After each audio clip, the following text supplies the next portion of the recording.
if the door is closed, open it. Sure. If you're not invited to the table, grab a chair and go and sit. Yeah. Make space for yourself. I think if there's one thing that I appreciate about where I am is I've been taught not to fear failure. Yes. Because fail fast is the key. You're going to fail fast, fail forward. Fail fast, fail forward. Yeah. You're going to fail at some point, but what are you learning from that failure? What are you picking up that you're going to improve on the next try?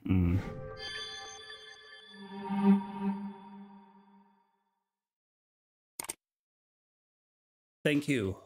Welcome to another episode of the ManyThingsIT podcast. It's another special episode. We have an exciting guest again. We hope to, we are looking forward to an exciting conversation with Joy. Would like to introduce her, Joy, and I'm with my co-pilot Sylvia. Thanks, Tipo. I'm looking forward to this conversation as well. And hopefully Joy has a lot of insights to share that we can all learn from. I hope I do. She does. How are you, Joy? I'm good, thanks, Tipo. How are you doing? It's been a long time coming. And for some reason, which was Badegela. How have you been? I've been good, thanks. I've been good. Slightly nervous, but we're here now. We can give you the nerve breakers, but it's okay. We've been wanting to have this conversation, and thank you for agreeing to be part of our first 5 guests. I think you're guest number 3. And to us, it's a some vote of confidence of sort. And we also do hope that your contribution to this podcast is also going to have its impact to the intended audience. The purpose why we hold these conversations is just to provide information to people that may have interest in already working or not in the industry, broader technology industry. Our guests have mainly been within some part of the information technology industry. And we do hope that, and we do think, and we're very confident that through this conversation, there's a lot that you're going to inspire, girls in particular.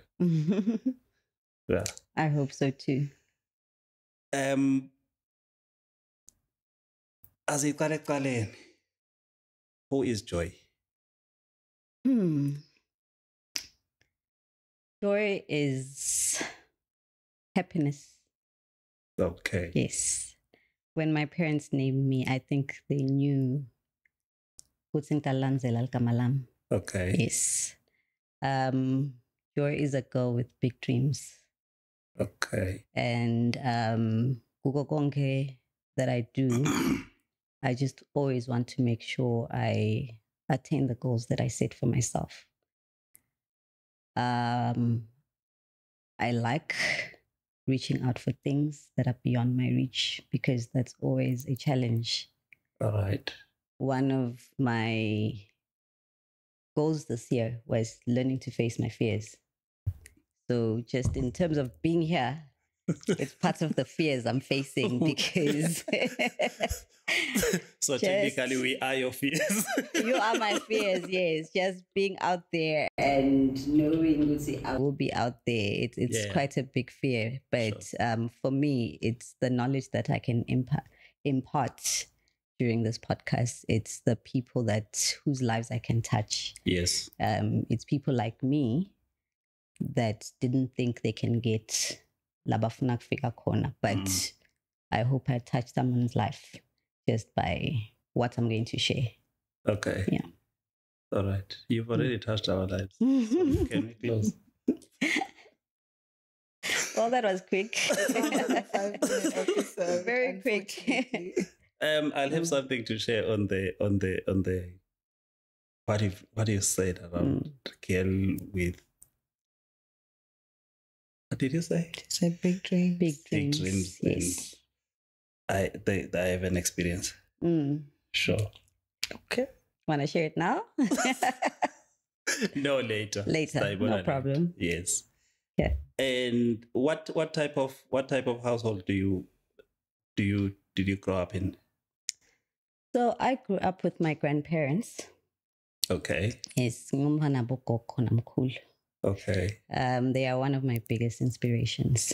All right. I take a lot of value from what they taught me, and I carry that with me quite a lot. Okay. They're departed, but in everything they have taught me, I still carry that with me. And I see it in myself. I see it in my parents. Mm-hmm. I see it in my children as well. It's being passed down. And I love the fact that it's things that they taught us, and we are passing them down generation by generation to our children. So in terms of a household I grew up in, we were never lacking, but I don't come from a wealthy family. Yes. Yes. I come from a family of go-getters themselves, from my grandparents to their children, to myself and my siblings. Okay. So just in terms of family background, it was a humble background. But I was taught, Loguti, where you are is not where you should always remain. Always attempt to be something bigger.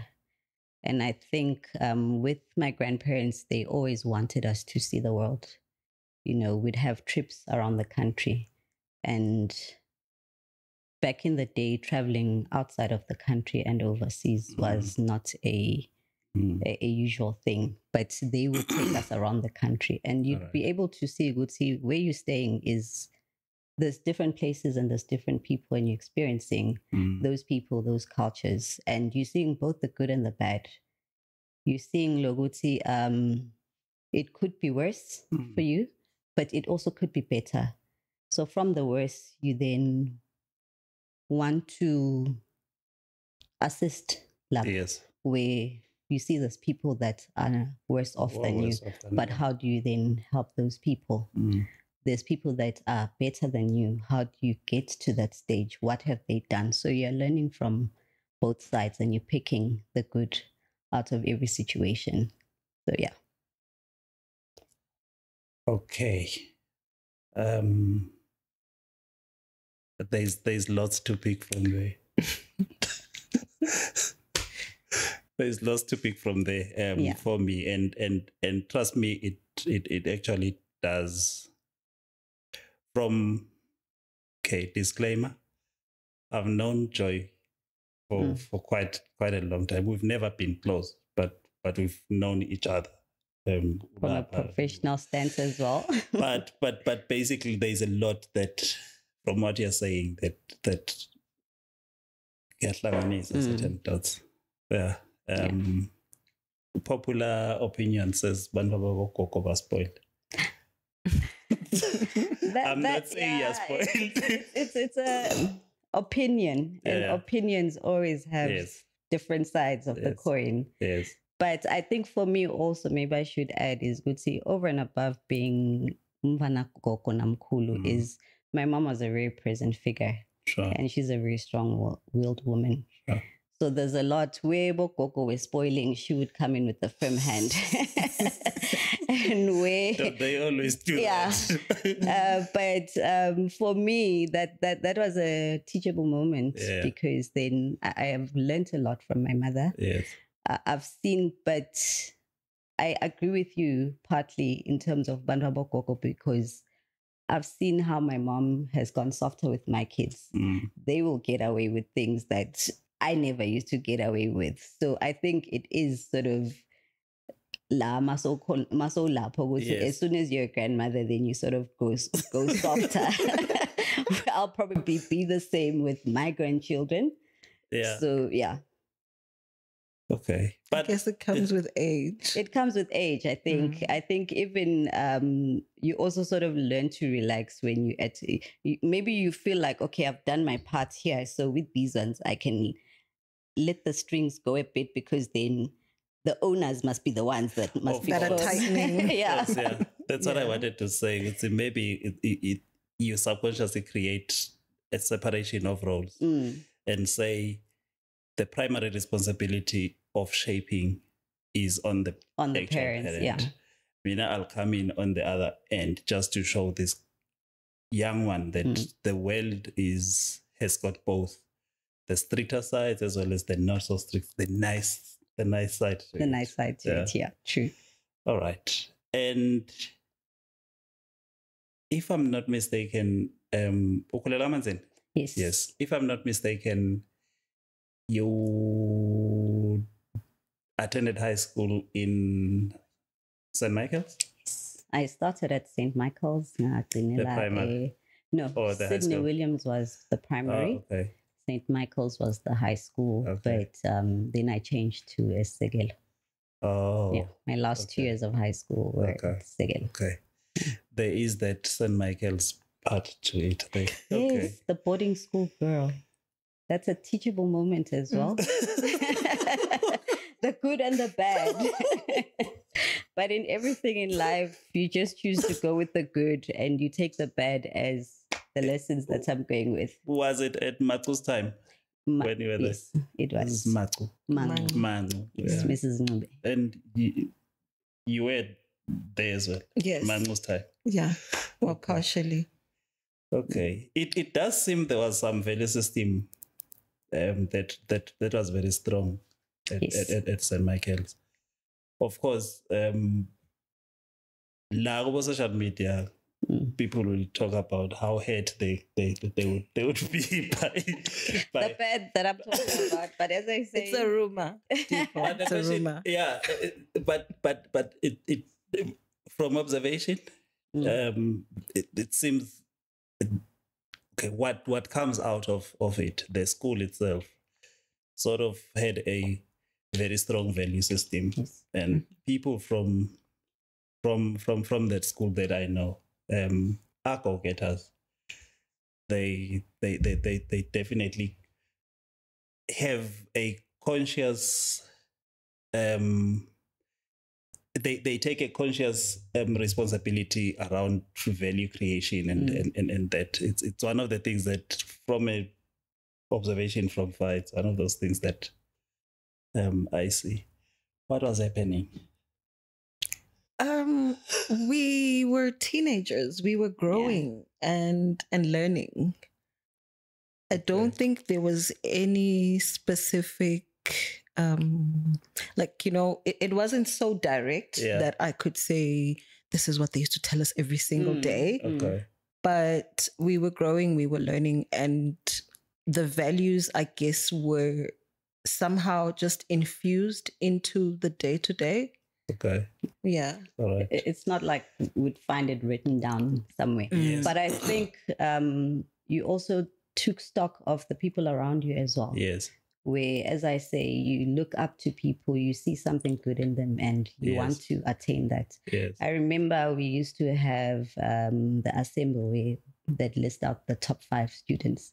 So those were one of the things that you want to be in that list. Yeah. You want your name to be called. You want your name to be called. Yes. Yabo. Okay. And the good thing is it was an interchangeable list. Yes. So we had one lady in my class that was always hogging. Dominating. Hogging the first spots, but the rest of us would come and go. And I think for me, that was just a reflection of life, that sometimes you do good, sometimes you don't do so good. But always trying to attain the good is what you want to aim for. Okay. Yeah. And then were you always, did you always have in mind technology as a career? No, I didn't. How does it come? So my story into getting to technology or computer science is Segelo has one of these great initiatives called job shadowing. Okay. Where at grade 12 or Form 5, they will take you. The good thing about a company like is they have all sorts of sectors. They'll have clinics, they have the mill, Yes. they have schools. So you find a whole lot of professions just in one space, and they were supporting that. Okay. So in terms of job shadowing, then that ask you what career you want to follow. Yeah. And then depending on then they try to find a place where you're going to go there for 2 days. You are shadowing someone, just a day in the life of that person, understand what they do, just to get you focused in terms of, is that where I want to go? So I've always wanted to be a doctor. Okay. Because doctors have always been known to make lots of money. Yes. Yeah. Yes. So, and it was a huge career back then. Yes. It still is right now, but it was much bigger then. Yes. It was much bigger then. So for me, I want to be a doctor. That is it. My second choice was engineering. Okay. Because I like fixing broken things. I have toys and that break and I put them together. So I sort of felt engineering. So let's correct that. You'd have toys break them and then they would break on their own. So somebody would break them, then I'd put them together again, or I'd actually investigate how it is made and take it apart and put it together again. So it was being a doctor and being an engineer. Those were my two choices for the job shadowing. So I was taken to Big Bend Hospital. I did the rounds with the doctor on that day, and I realized that seeing people in that state every day is very depressing. In as much as, yes, you are helping to heal these people and you are giving them the best medicine or service towards their healing. But I felt, that's not something I want to wake up to every single day. And that changed my mind in terms of being a doctor. So I went to the factory. I saw a whole lot of different engineering aspects, and I was like, okay, maybe that's something I could do. So when I get to Uniswa back then, UNESCO now, I put up engineering as my first choice. All right. I put in BCom, I think, as a second choice, because I think you had to put a second choice. But I'm really hoping for to go the science route. Yes. So they take me for the Bachelor of Science. Okay. But first year, you don't. You're all doing the same thing. Streamlined first year. Yes, we're all doing the same thing. Yes. So we're doing first year. Physics is not my strong point. Okay. Throughout my high school, I've never really struggled to make it. I'd know if I haven't studied very well, I'll be in the 50s, 60s. But if I put my mind to it, then I'm hitting 80s and 90s or even 100s. But with physics, I'd really I'd really struggle to make it to a 70.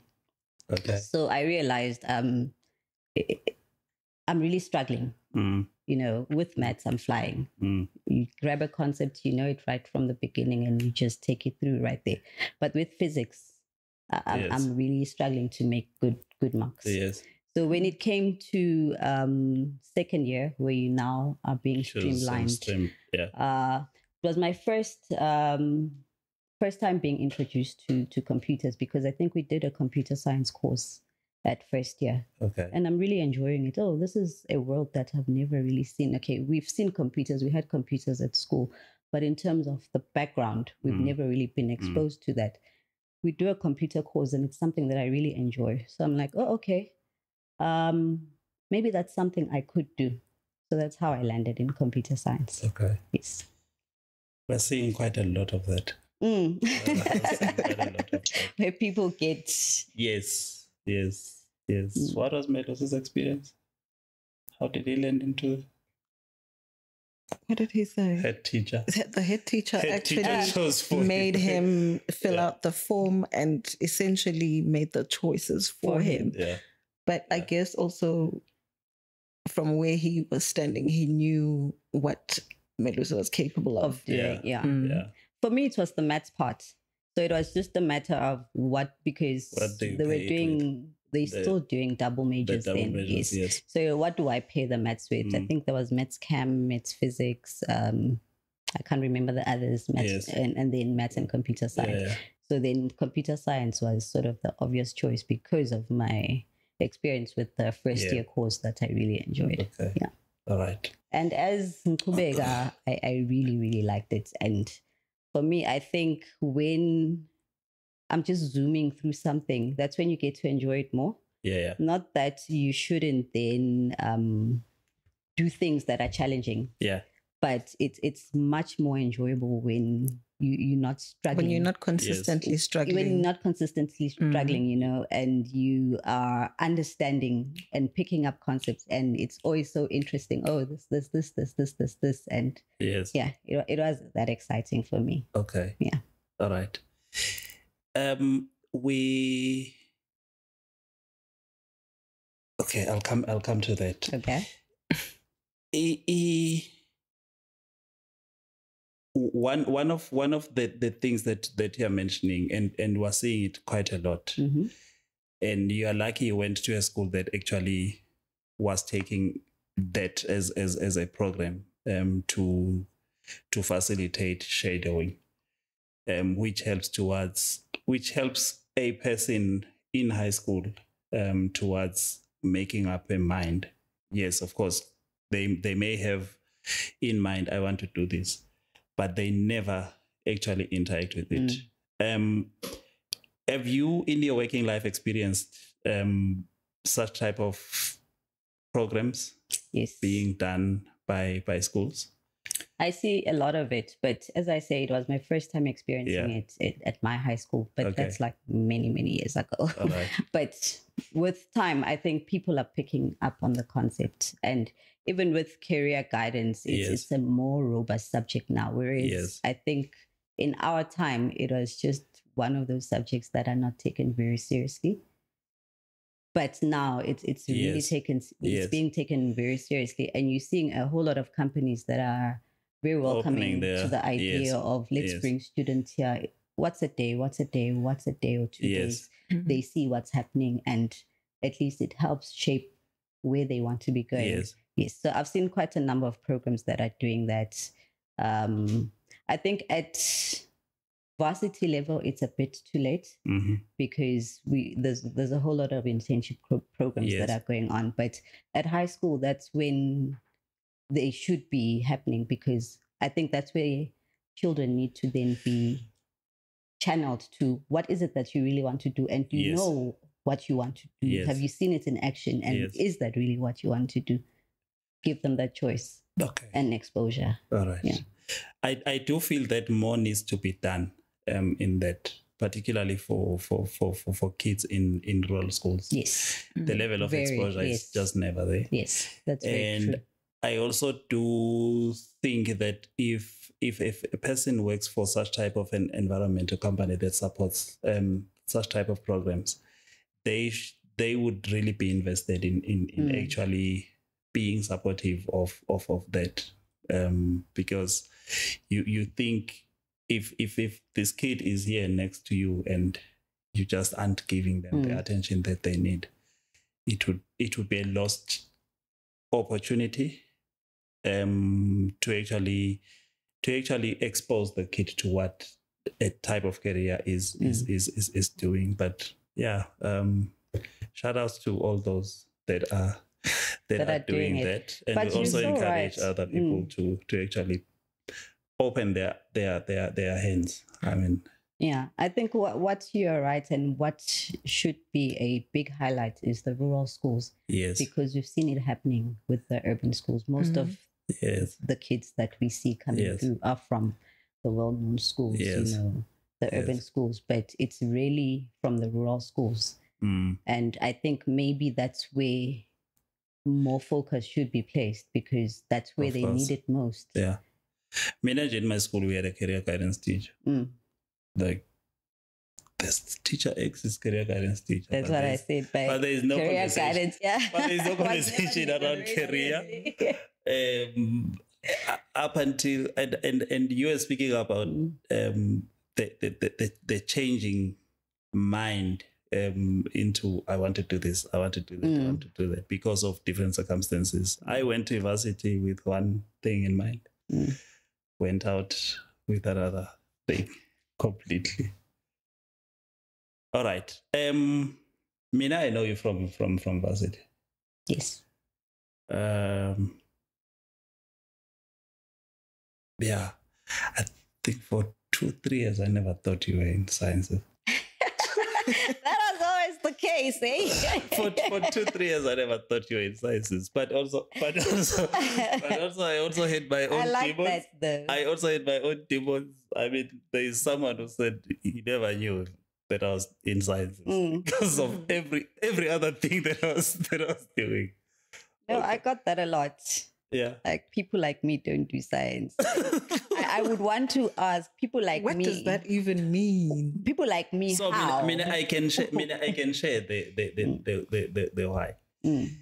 So during that time, in uni, so there would always be that. I mean, okay, Mina was involved a lot in student politics, and the conversation was, science students are out there studying in the back room, exactly, or the low corner, because the perception is the perception is harder. That you wouldn't it's have the hardest program and yes, and a lot of people that I've interacted with, they would say they never knew I was doing sciences. That's one. And secondly, because of this overindulgence in school and in schoolwork, so typically science students would be studying in church or in class. And then, of course, umangabe this person angeko in church, they'll be in the extreme ignorance. You were the law students. you were there in the social spaces of uni, so, but in a very, very nice way. And if I would be asked to put you in a classroom, I would say BCom or social sciences, somewhere there. Yeah. and I'm sure you've heard that. I've heard that. I would hear that a lot. I still hear it a lot, but not as much now in Nigeria. Okay, science, but breaking our back. Yeah. But for me, it's always been about breaking stereotypes. Sure. And I think Logunye was that, well, I have an Enneagram type of 56% extrovert and 44% introvert. Yeah. So it being that close, yes. I easily shift from one to the other. Yeah. So I think that's what made it easier. Where yes. when I need to be an introvert, then I quickly shift. And when I need to be an extrovert, I can shift because it's so close. But yeah, I did get that a lot all through my varsity life. Like, are you sure you do science? I'm like, well, I'm cruising through. Yes. But yeah, I think it's also just about balance, and it carries you through even in your adult life. Yes. Where you need to have that work-life balance. Yes. Sometimes when you tend to be too focused on something, then you don't see the rest of the world for what it is, because you are just so focused on this one part. And you lose the ability to build the total person. To be the total person. True. Okay. Which now takes me back to, remember I said from what you're saying, how you grew up and sort of lessons that you learned. So we then interact after varsity. Yes. I work for an audit firm. You're a client, and over time, I learned, and over many years, you became one of the most dependable people. If I need something, and from an audit point of view, if I need something, and honesty as well, I would get it. If you give a promise to deliver something in 2 days or in 2 hours, I will get it. You are the person that I don't know. You do stay a little bit over, but not so much. You are just within time. That is my experience of you. We are here just before 8 or somewhere thereabout. You are out at 10 to 5 somewhere thereabout. 5 o'clock. I'm out at 5 o'clock. But if I look at the delivery input, in as far as way it impacts me, everything that this person said they've delivered. And that speaks of a person that is highly organized. You spoke about setting targets, goals, and whatever. Yes. Highly organized, focused. There may be disturbances here or there, in like every other typical person in a day. But the conversation, even a conversation with you, will quickly bring us back into let's finish that, and that's my observation of you. Yeah, I think for me, just in terms of our professional encounters, auditors have always been the enemy. But I learned very quickly that if you turn things around, then you'll just get things done. Because there is the perception that you are here to open up pots that should not be opened. Yeah. But for me, what I learned very quickly is that actually audit is here. We are working together. Yes. We are here to help each other. You are here to show me where there's a log in my eye and I don't see because I'm just so focused on this particular area. You are here to show, okay, there's a risk here. So please do something to mitigate that risk. And as soon as that mentality shifted, then in any space, in terms of auditors, delivery, if there's an issue, give evidence. Yeah. Show it there and be very quick about just closing off that issue. If it really is a risk, what are we doing to mitigate it? Yes. Because if it's a risk, we need to mitigate it. And if I don't agree with your position, just say it. Exactly. I don't because of 1, 2, 3, 4, 5. There's a reason for why we're doing it in a particular way, and we find middle ground on, okay, how do I make you happy and you make me happy and we're all happy. So yeah. In terms of just being organized, I think being an only child with my mom for about 18 years sort of gave me that I need to be independent and get things. You didn't when have. You say for about 18 years. I mean, there was a child. I have a brother. Oh. And there's an 18-year age difference between the two of us. So, wow. Yeah. So where I'm getting to is by being an only child, you don't have anyone to sort of depend on. I do have a sister, okay. But nalapo, it gives you that sense of I need to get things done. I can't rely on my older sister or be slacking on something. So you're very quick to and going to a place like St. Michael's as well, that teaches you a lot in terms of I need to get organized. Yeah. Yes. The structure. If I don't get my socks and my shirt and my uniform done on Saturdays, then I'll have a problem during the week. Or if I don't get my homework done during this time, then it's going to be a problem. So some things you're born with, some things you learn as you go along in terms of I'm going to make my life better by just getting things done. Yeah. It shines through the beauty that I know of your life. It shines through. Yeah. I don't know. I'm actually just keen to know about your leadership journey, because I know you've been working in the technology space for many years now. So in terms of leadership, how did you get there?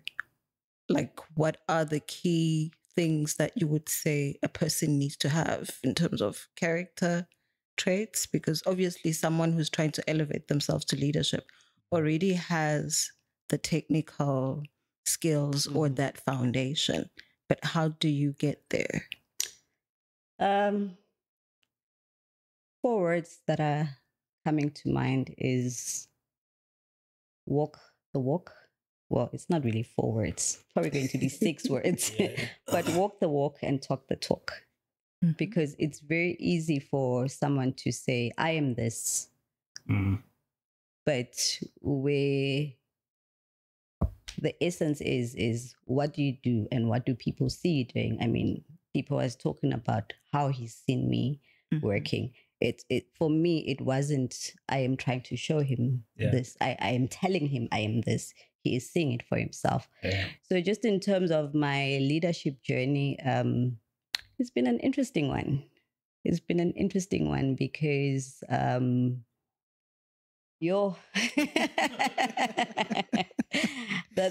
most challenging one was not too long ago when I joined my current company. But just getting there, I moved 2 steps. So I moved from an analyst role, like I was a technical programmer. I'm sitting at the back, working on my Delphi. It was Delphi programming back then, working on my programming right at the back. And then I'm being offered a role that's a more executive role. But the funny thing is, from a pay perspective, it's a lateral move because it didn't go up. But I saw it as an opportunity to interact at that level because I had seen it as a junior. Okay, decisions are being made up there. Things are being done up there and they are just rolling down to the rest of us. So I really want to get there as well so that my voice is being heard. So in terms of that lateral move, I think for me, that was my biggest jump because it got me exposed, first time I really hear about strategic initiatives. As a junior, you're just being told your day-to-day tasks are ABC. And in terms of having that golden thread towards how is this actually being linked to the corporate goals, it wasn't very clear at that point. So getting into that executive role and understanding the journey that the company is actually taking, and you're now taking a more conscious decisions on company things that need to be done and seeing them being written down and seeing them being passed into fruition. It was awesome. And I think the CEO at that time, he was a great leader. So I took a lot from him in terms of the way he does things, in terms of how he interacts with people, in terms of just his style of leadership. He wasn't a you go and do this. He was a let's do this. So I took a lot. So mentorship is very important as well. And not just mentorship as a program, but mentorship in watching people and going to consult and asking the relevant questions. So when I then moved from that role to where I am now I'm leading a bigger team. In the previous position, I was the only one in IT in that company. So I sort of started the IT department. They had been outsourcing IT services. But they realized that actually it takes much longer because now we need to rely on our service provider to come from wherever. I mean, things like the mouse isn't plugged in properly and you need to wait 2 hours for someone to drive from there. Wherever. Let's have somebody inside that can actually do it. So I had my feet in both places where I'm still doing technical work, but I also am doing the executive work as well. So it was very exciting from that perspective, just seeing both worlds and I want to be that side, but I also need to still be here. So when I made the move, I'm now going into a role where I'm supervising people. Like that one, my first experience of supervising people. And it's a group of about 8 people. Very diverse characters in terms of demographics, some way older than me, some younger than me, some my age. So having to just maneuver that, it was a very challenging journey, but it taught me a lot. And just in terms of understanding people and walking the walk and talking the talk. That take me to task for some things. I'd say, okay, this needs to be done. And someone would ask why. And you're like scratching your head. Okay, how do I deal with this? So just maneuvering around people and understanding different characters and how you handle each and every one of them, and how do you get work done? Because at the end of the day, it's about the work. It's about the work. Yes. It's about getting the work done and festering those relationships in terms of, let's work together in this. What do you need from me? And what can I provide for you? Let's work together in this to get this done. So, I think that's where I am right now. I have a much smaller team compared to the other team, but the role is very exciting as well. Still some very diverse individuals as well. But what I've learned, I think, because of the age demographics, is you have to have certain relationships with people and have a way of, okay, how do we interact and understand a person's character and understand, okay, in terms of work, I know this particular individual doesn't really like that. So when we need to get this done, then we sort of need to be working together. But another individual doesn't like to be mithered. So you just place the pot there and you go away and they will take care of it. So by understanding how to maneuver around that, I think for me is the biggest lesson in leadership. And then over and above just the team that I work with, it's the team above me. How do they get things done? How do they get me to get things done? Yeah. And how do I relay? What are their timelines? Are their timelines? What are my challenges? How do I relay my challenges to them so that they help me with what I need to do? Yeah. Or when I need to get things done, this is what we're doing. And are we on the same thinking space? Is this what you want? Constantly asking, is this what you want, is very key, because sometimes you'll think this is what somebody wants and you go away. I mean, with programming, they'll tell you this is the requirement that we need, and you go into a corner, you come back, you're doing testing, and no, this is not what we want. So you also learn that the constant communication and just making sure that we are still on the same path, we're still walking the journey together. And I've had quite some inspirational people that I look up to from both a workspace and a personal space. I mentioned before my mother, but over and above my mother, I have other mothers. I'm blessed to have other mothers. So by having other mothers as well, you also pick up a lot from them.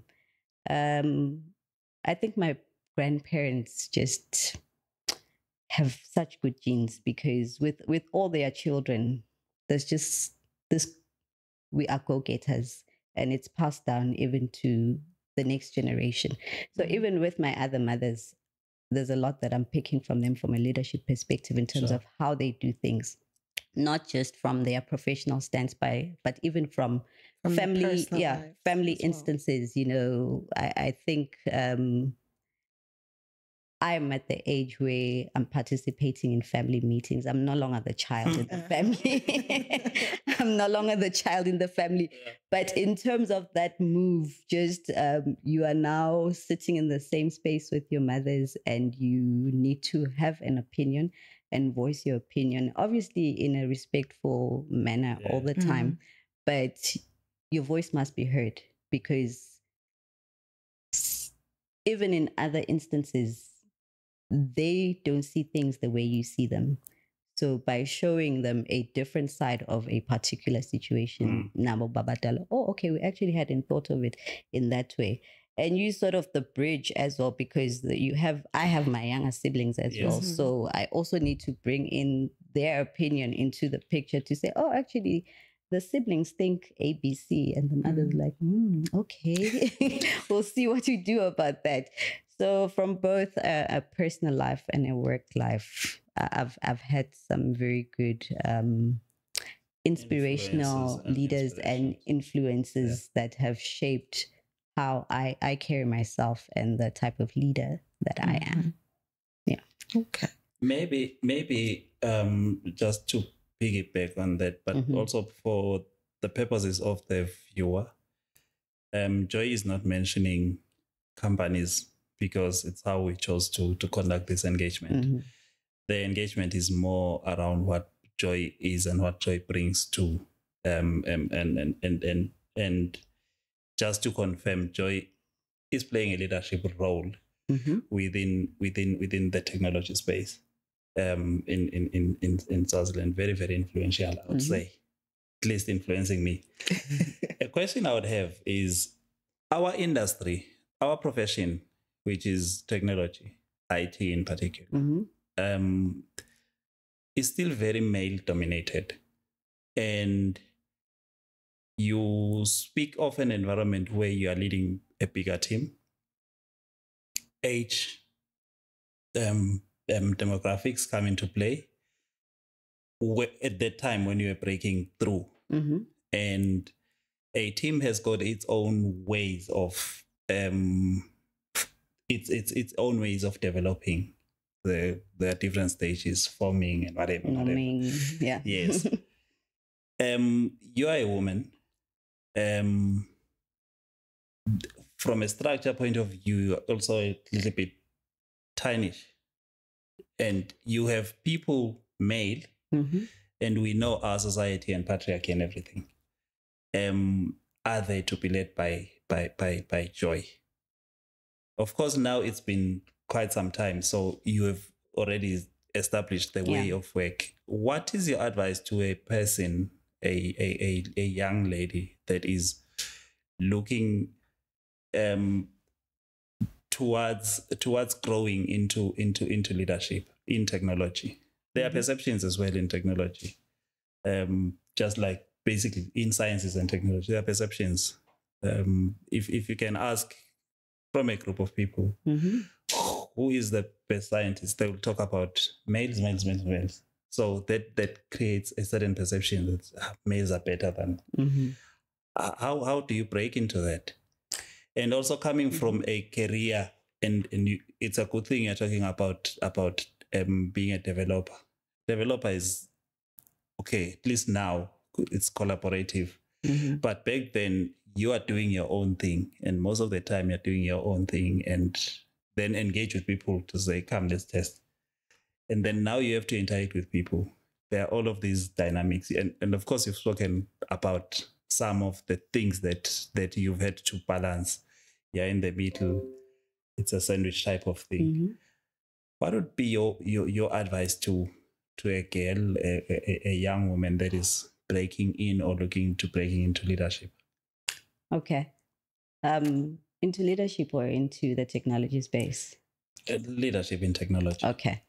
I think going back to varsity, I've always been a barrier breaker.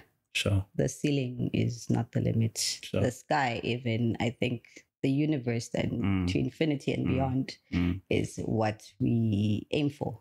Okay. Because I remember even in our computer science class, it was just two girls, myself and my sister, another Nxumalo. Yeah. So it was just the two of us in the computer science class. In the maths class, we had other ladies, but it that's where it started. Like, we're breaking norms. Yeah. We're breaking norms. We are doing computer science in what? And you were coming after us. In our class, we didn't have a female. You did. Exactly. There were 6 of us, now female. I think there were 10 of us, so there were 8 boys and 2 girls. So for me, that's where I think it started, because I can't think of anything beyond then where we're just out of the ordinary. So it made me want to always be breaking barriers. It made me want to be stepping into rooms that the door is probably closed from me. It made me want to be the extraordinary one. And I understood that if the door is closed, open it. Sure. If you're not invited to the table, grab a chair and go and sit. Make space for yourself. Especially if you know that you have a right to I have a right to that table. Yes, obviously you don't want to be cake crushing. Where you're really not invited, but where you know you should be. Don't wait for that invitation, because claim your space. Yes, claim your space. Grab the chair, bring it close. So for a young lady that's breaking into the IT space or the leadership space, I would say stake your claim. Stake your claim, know what you want, and go in there. I mean, even with our interns, we had a recent incident. Well, it's not really an incident. We had a recent scenario where we had interviews, and it was men that were our colleagues. Were there, and we questioned that to say, okay, but if it's just males that are doing that interview, any lady that's coming in is already feeling intimidated. You know, we want to be in those interviews. We're insisting the next ones we want to be in there because by virtue of seeing us, you know, it gives them that inspiration. Oh, there's actually a presentation. Then I can do it, you know. And for me, I think with most, I remember my second interview in life. It was a panel of males. Very traditional males wearing Emma here. And I felt so intimidated. And the worst thing is the interview is conducted in Swati. Now, how do you speak technology in Swati? Because there's certain terms that, that you can't really translate and you can't really express yourself. You're speaking technology terms here. So that for me was a huge win because I went past that. I got the job. But I went in there. I was feeling so intimidated. I was feeling like, but this is such a male. I actually asked even, do you have any ladies in the department? They're like, no, we don't have any ladies. And already I'm feeling, I feel like shrinking into a corner. So when I got taken for that, it was just affirmation as well. Like, no, you're on the right path. I mean, we're starting from a class of 2 ladies. We're now going to a space where you're the first lady. So never let anything be your limit because you always want to be in that space. And if that's your passion, because passion plays a huge role as well. That's what you want. Go for it. Bese thina sesiyisita kanjani that process? That process. I think, as I say, even with our colleagues, we did say, interviews. So now that's probably where you would help whenever you are going out to meet potential STEM students. Let there be representation. I'm glad Sylvia's here right now because I'm glad Sylvia's here right now. Because that's a start for me to say, okay, have that balance. Have that balance because by seeing a lady in that space, by seeing the ladies in the technology space, I mean, we have a new minister and am I not happy? Am I not ecstatic that she's a lady? So she's replacing a lady. Yes, she's replacing a lady. There was a lady before. There is a lady. So in terms of the trend, that's also speaking volumes in terms of from a national level. We're also seeing this previously male-dominated space just having an influx of ladies coming through, and we're seeing the ladies taking arm and coming through, and they really popping up and saying, we are here, we are capable. There's certain things that that are sometimes a challenge. I remember as an analyst, I was doing some technical work as well. So there's certain things like, we used to have these big computer boxes. You remember? The computer boxes.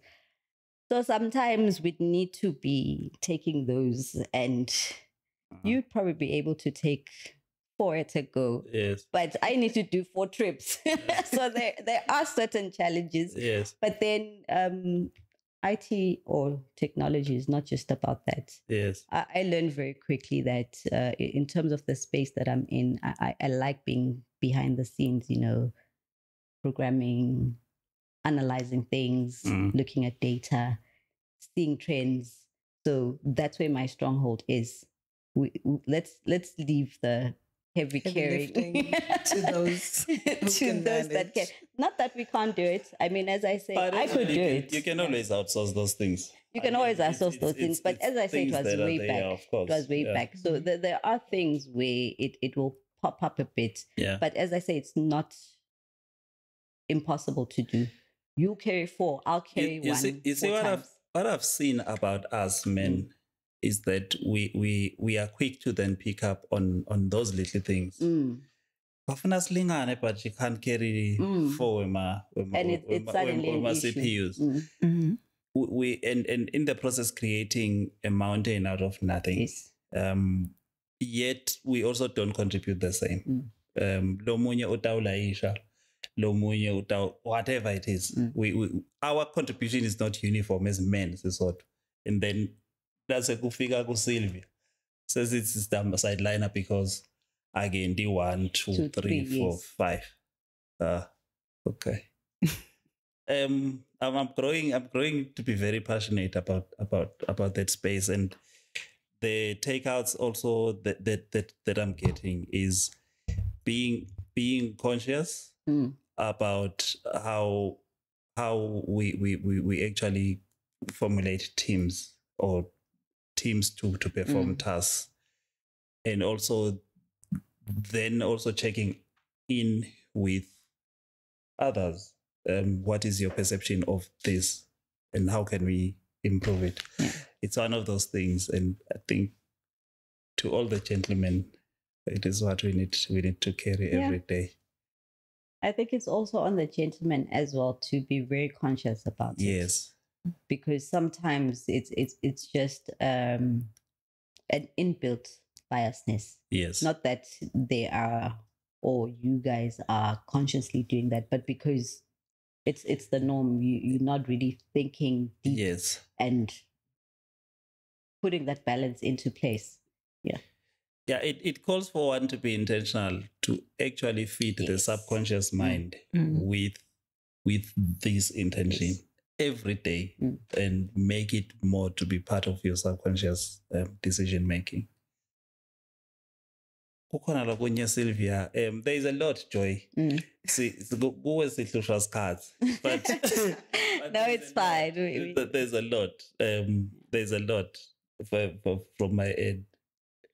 It's fine. We can keep going. Yeah. Okay. I think one of the things that I picked up when you were describing the scenario where you had to lead a team and the demographics and all that, and also how you engage with other leaders who are above you in the organization. One thing that I'm picking up is communication. Yes. Communication. So if we are basically to tell people what soft skills they need to actually make it and make an impact, that's one of the key things. And it is sort of coming up consistently. Yeah. It is coming up consistently. We make a lot of assumptions. I think they know. Yes. No, they don't. They don't. Share. They know my challenge. Communicate my challenge. Ask for support where you need support. Yes. Another question, Joy, that I would have is, I know it's somewhere in your journey there is an opportunity to study for a master's, right? Yes. What is the importance of continue? Okay, there is opportunity to study for a master's. You're also big in conferences. Yes. If there's something that I'm consistently seeing from your feed, it has to do with studying, learning, continuous learning. I've learned this, I've learned that. How important is that? How important is that in me, in a person that's coming up, understanding the fact that this thing has to be continuous? Look, IT is consistently changing. So you cannot afford to just stick to one thing and think, I've learned this is it. Look at the world and where we are. And just in terms of the trends that are happening in the IT space, it forces you to be continuously learning. Yes. Continuously learning. If you want to be ahead, you can't be stagnant. You can't be where you are. So that continuous learning for me is always wanting to be a step ahead. And I think even within the space I'm in, we are pioneers in so many different aspects. We're always preparing for the future. We've seen what happened to companies that are sort of mindset is set on one thing. Yes. Where if you're not agile enough, you'll find yourself out of the business very quickly because someone out there is in a garage somewhere developing something new. Yeah. Yes. As we speak, that's constantly happening. Yes. So if you're not learning, then how are you going to be keeping up? So I think the space that we're in terms of the IT space, it forces you to be continuously learning. And you cannot afford to just not be looking and being a step ahead of everything if you want to keep up. It does tend to be a challenge in terms of just going into green fields. Yeah. Because then you're learning, you're also failing. But you're learning from the failure. You're learning from the failure. And I think if there's one thing that I appreciate about where I am is I've been taught not to fear failure. Yes. Because fail fast is the key. You're going to fail fast, fail forward. Fail fast, fail forward. Yeah. You're going to fail at some point, but what are you learning from that failure? What are you picking up that you're going to improve on the next try? So even from an academic perspective now, not just your conferences, your networking, your reading, your listening to podcasts, your researching, academically, I think you also want to always have that backup. For me, I feel it's backup because it's good and well. And it's funny because we had this conversation not too long ago with my team where someone felt... no, but in terms of masters, do you really need it? Okay. Yeah, it was an interesting conversation because we were like, of course you need it. And then one of our team members is saying, for me, it's about learning on the job. You know, you're picking things on the job. You're learning what you're doing. And in what you're doing, it's all in the head here. But as I say, for me, it's backup. I have something to show to say, hey, I have this paper. I learned this and I sat for an exam and I passed it. So unlike coming to say, I know that. And then how do you know it? In as much as, yes, then you can then be given a task and you execute the task. And that's when you have proven, oh, you actually know it. But having that backup from an academic perspective is very key as well. So the two things should go together. It shouldn't just be an I know, but have because the other side as well is you may carry the paper, but when you're being given tasks to do on the ground, suddenly it's all theoretic. Exactly. It's all theoretic. When it comes to the practicality of it, you suddenly blank on where to start. So striking that balance between your theory and your practical work is very key as well. But as well, the theory, like, for example, pitched at a master's level, it is not to teach you a technology.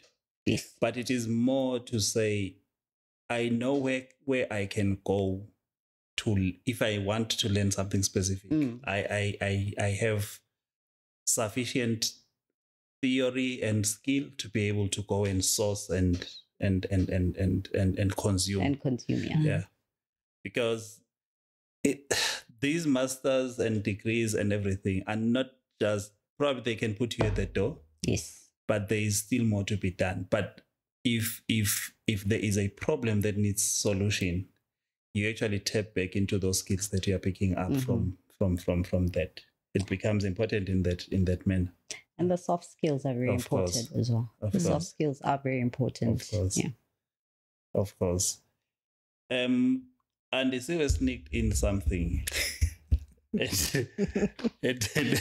Sylvia is going to throw it at you. This is a curveball now, Andy. That's where we then tap into the controversies. Oh, he did say.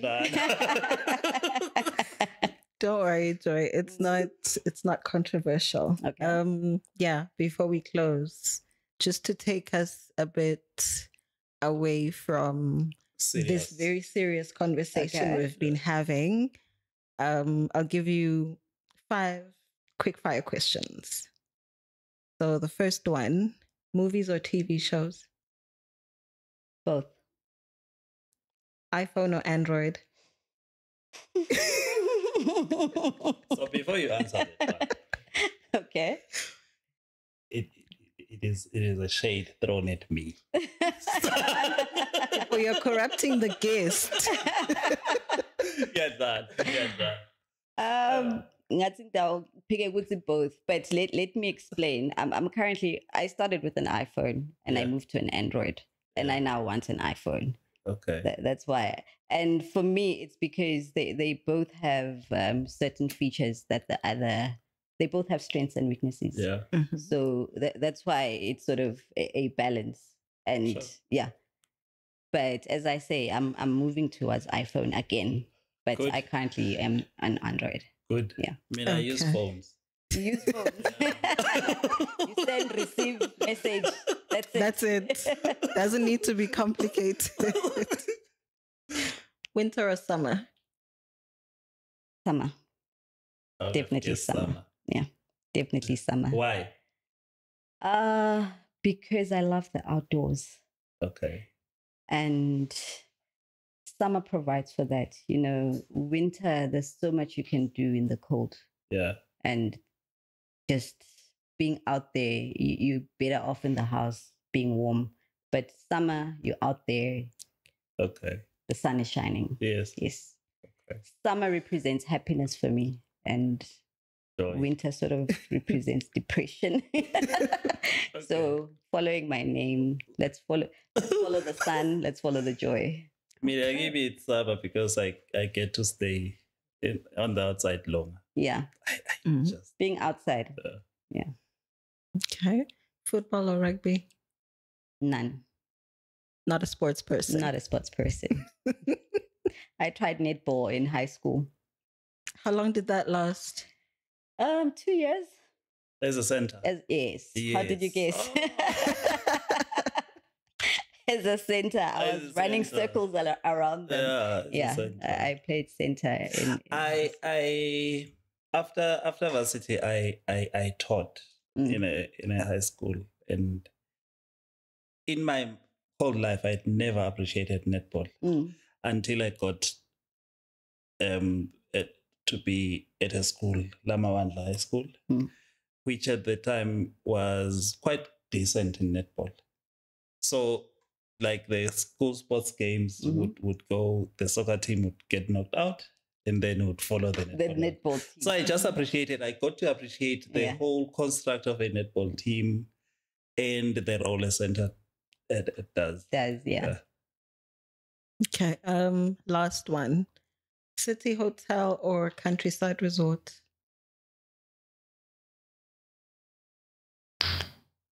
Hey. Oh, okay.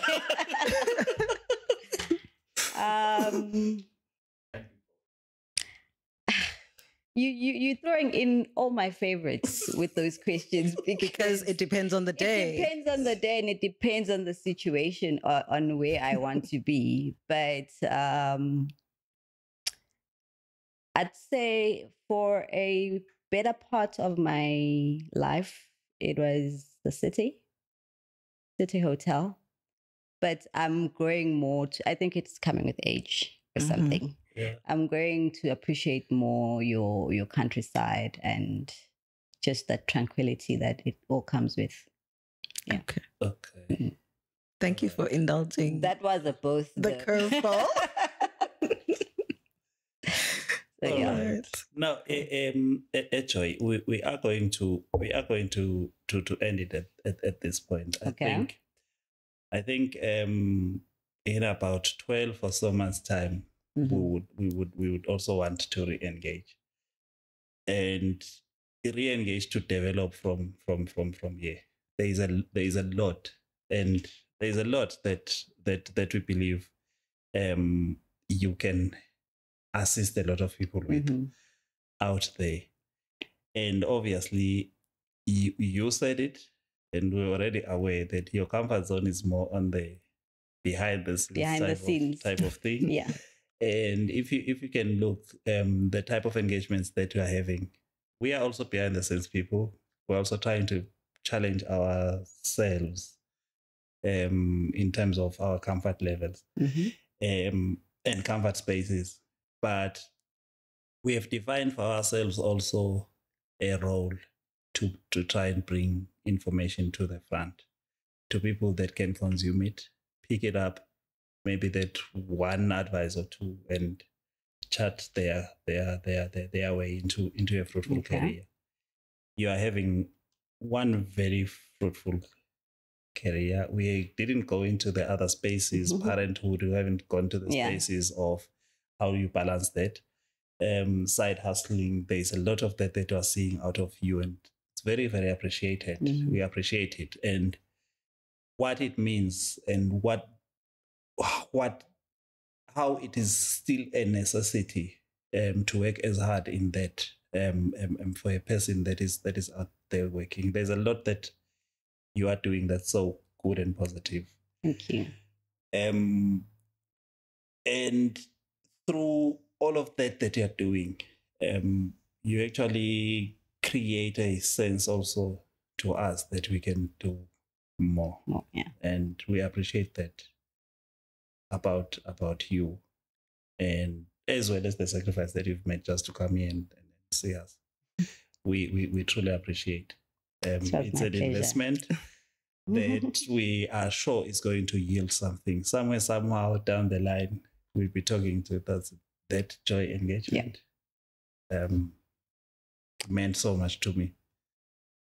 I hope it does inspire somebody that will be watching out there. Yes. I do feel like, time really flew.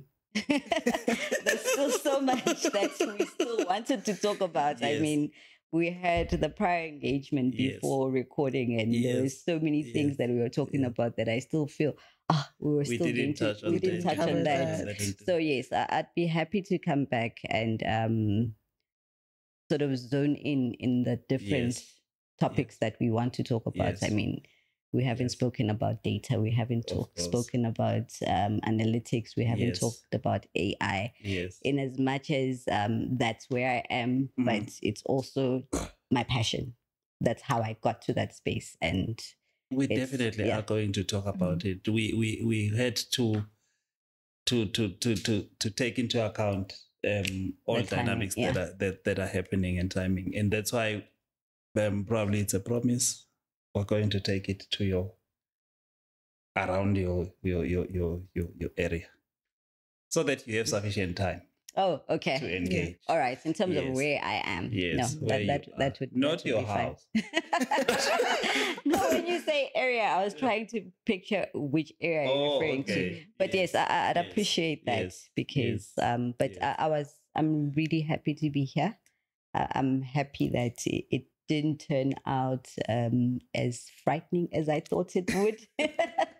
It was a very nice conversation. And as I say, time just flew past, and it's surprising that, we've been talking for so long, but we still have so much to talk about. So thank you both for having me.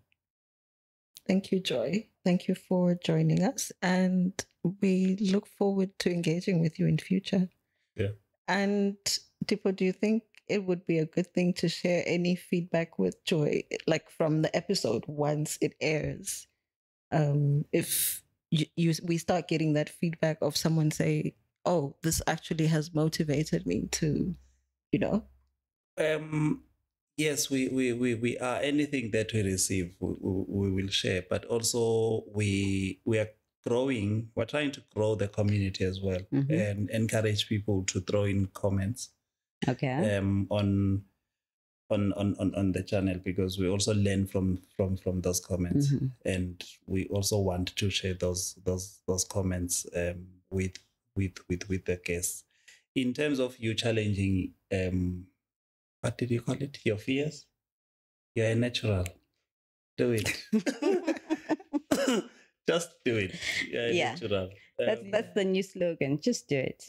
Exactly. You'll figure it out when you're in there. You're in there. Yeah. And I think for me, the biggest thing that I've learned and which has had a huge impact is sometimes we'll make mistakes, but what are you learning from that mistake? Yes. Yeah. Mm-hmm. So even in terms of facing your fears, just get started. Yes. And then should things change, you have new facts.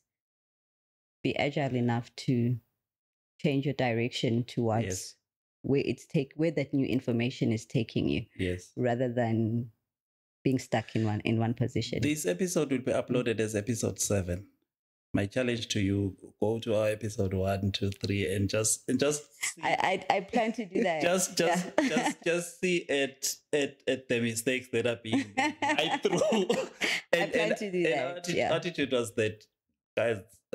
Let's throw it in. It's the only way we'll learn. We will learn along the way and take that feedback as well. Sound quality, what. But yeah, thank you very much, Joy. Continuous improvement. Yes. What's it? Kaizen.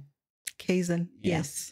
So yes. Better and better with every episode. Of course. By the time you're on episode 50, you'll be winging it. You trust us that much to get to 50? Even more. I'm expecting even more. This is going to be like a continuous thing. So that's our challenge. Yeah. Yeah. Okay. To get to 50 and beyond. Yes. To 50 and beyond. 50 and beyond. Ladies and gentlemen. I'll subtitle in. Did you quote Buzz Lightyear research to Infinity? Yes, she did. I noted that. All right. Now, thank you very much. Cheers. Thank you very much. Deepo, Sylvia, thank you so much. Thank you, Joy. Thank you. And the gentleman behind the scenes, thank you so much as well.